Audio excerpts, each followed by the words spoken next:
Hello, everyone, and welcome to this month's edition of Sippin' with Steven. And it is the first sequel that we have done here. If anybody has been a fan of the show remembers last year as we were in March, or actually in April, going towards Kentucky Derby Day, we did a mint julep episode. Well, this time we are doing it again, but my sister-in-law, Stacy Yates, who is the marketing director at Louisville Tourism, but also has her own podcast, Bourbon and Biscuits, has brought her friend and partner, Jessica, who's the bourbon in Bourbon and Biscuits, and they're going to talk a little bit about the mint julep and how to make it. But first, Stacy is going to show people, as they are having a derby party, food is almost as important as the alcohol. She's going to show you how to make a meringue cookie. I call it a cookie. She will let you know exactly what it is and how that can be part of your derby experience. Stacy? Well, thank you, Steven. First of all, thanks for having me back on and bringing my bourbon friend.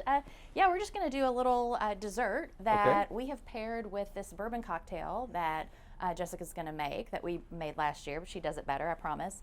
And it's just a really easy, you can let these sit in the oven overnight. Just a really cute, we've got the finished version that we'll show later, but I'm going to have you make it. Oh, okay. Very good. So we'll give you an apron to start with. I'm so happy to have my own apron. This recipe is out of the Kentucky Derby Museum cookbook, and if you are a Kentuckian and you don't have this cookbook, I highly recommend it. It is one of our go-tos on the show and one that I cook out a lot for our family. Very good. So the first thing we're going to do is just simply make a meringue, which is just basically egg whites. So I'm going to do this for you, but I'm going to let you get in on the action. Sure, I appreciate that. So we're just going to separate. You can use an egg separator if you need to, but actually Jessica's the one that showed me just how to do these in the shell. You got to keep them separated. I got you. And then we're just going to add just basic ingredients: sugar and some chocolate chips. And then the fanciest thing we're going to do is add some. You can add peppermint extract, or actually have some creme de menthe. And a little food coloring, and that's really all the rest of it. Well, I know desserts are huge parts, just like cocktails or anything else you have at a derby party. And this allows folks who are not in Louisville or not at the track to get into the spirit of the day, both from the food standpoint and also from the cocktails. Absolutely. So, all we're going to do is make a meringue. You've used beaters before? I have. Okay. All right. So just going to slowly, you can take that all the way up to the highest speed. This is going to take us a couple of minutes. We're going to want to look for these to come to a stiff peak. kind of get frothy. Okay. Okay, then I'm going to show you once, and then I'm going to let you do one. Okay. Simply going to get a baking sheet out. We're going to put an oven at 325. And you can pipe these. They actually turn out prettier if you wanted to do that, but that's a little aggressive. So you just really need a spoon, and you just get a spoonful. And take your finger and just lay them out. And then what I like to do is kind of take my finger or the spoon in and just kind of come up and give them a little, like the Hershey Kiss top. Sometimes it works, sometimes it doesn't. Sometimes it doesn't. You want to try one of those? I'll be happy to try. I've got a feeling it's not going to be quite as artistic as yours, but we'll give it a shot. Like this? All right, Okay. good enough. Okay, I'm going to finish these up, and then we'll show you the end of what these look like. I'm going to let you move on down to Jessica for a cocktail. Hello, Jessica. Hi, welcome to Sippin' with Steven. I'm so honored to have the other half of Bourbon and Biscuits on here. And wanted to have, before we get started on the cocktail, just wanted to give a quick shout out to the event that will be coming here on April the 15th, right in the middle of Mint Julep Month. That will be here at the Visitor Center, and I want to make sure I get the hours correct, from 11:30 to 3:30. So people can come in anytime. They can check this out and find out what all the hoopla is about mint juleps and why it's such an integral part to promote the Derby. So in the meantime, I'm familiar with all these fabulous ingredients, as most of our viewers are, but why don't you just, in case there's one or two that haven't had a mint julep and know exactly what it comes into, you're really going to show them talk about two cocktails, and we're going to make one. Yeah.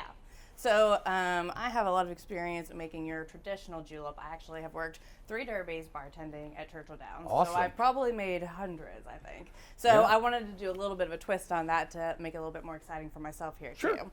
But what I've done already is this is mint infused simple syrup. Okay. So a lot of people like to muddle the mint in their cocktail, but I actually don't like the kind of like the mint leaves in there. So what I do is make the simple syrup beforehand. And this is very easy. It's equal parts sugar and water. And Okay. then you bring that to a simmer just long enough to melt the sugar. Okay. And then take it off the heat and then add in fresh mint leaves and just let it steep.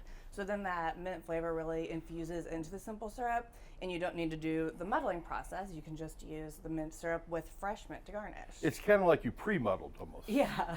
I got you. And you I get love all the that. flavor Yeah. without any of the texture. I'm the same way as basically. you. I don't particularly like mint in my drink. It kind of it's personal preference. There's nothing wrong with Agreed. the other way. But that's awesome. Thank Yeah. you for that explanation. And so when I'm doing a classic julep, you always really ideally want to use a silver or pewter julep cup and crushed ice. And the interesting thing about the crushed ice is you might think that that would make your cocktail melt faster. Right. But when it has that much surface area and you're using a cup like this and you stir it, it actually gets the whole drink to a point that is below freezing. So it stays cold longer, what makes it a perfect kind of daytime drink out of the track. Okay. All right, and so for this, we're gonna use bourbon. We've got our simple syrup. I'm gonna do 3/4 of an ounce of the simple syrup. Okay. And then I'm gonna do an ounce of the bourbon. For a classic julep, I'd probably do 1 ounce of syrup and 2 ounces of bourbon. But we're also gonna top this with champagne. If you can go ahead and open that bottle for me. All right.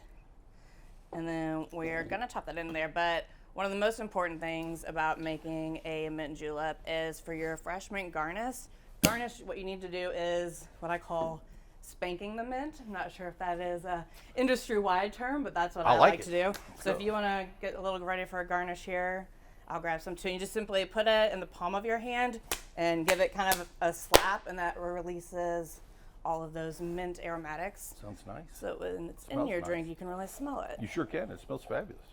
All right, so then we're just topping this with champagne. Don't need a specific measurement on that.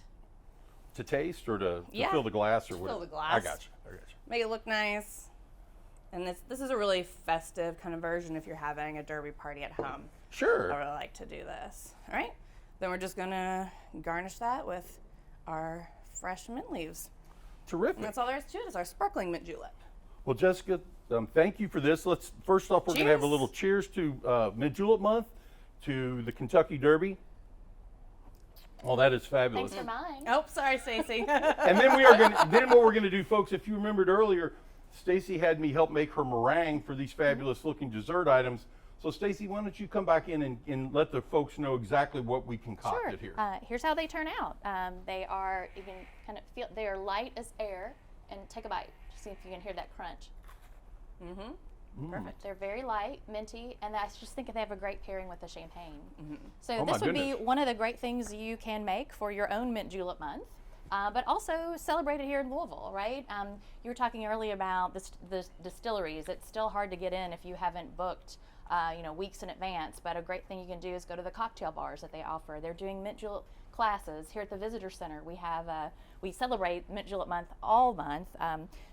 Items you can get, bath products, lotions, all mint julep theme. There's jellies and sauces. There's tea towels, all kinds of things at stores all across the city, and we curate all these at gotolouisville.com. So check it out and celebrate Mint Julep Month with us.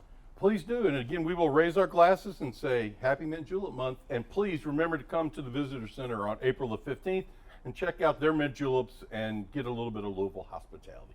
Cheers, everyone. Cheers. Cheers.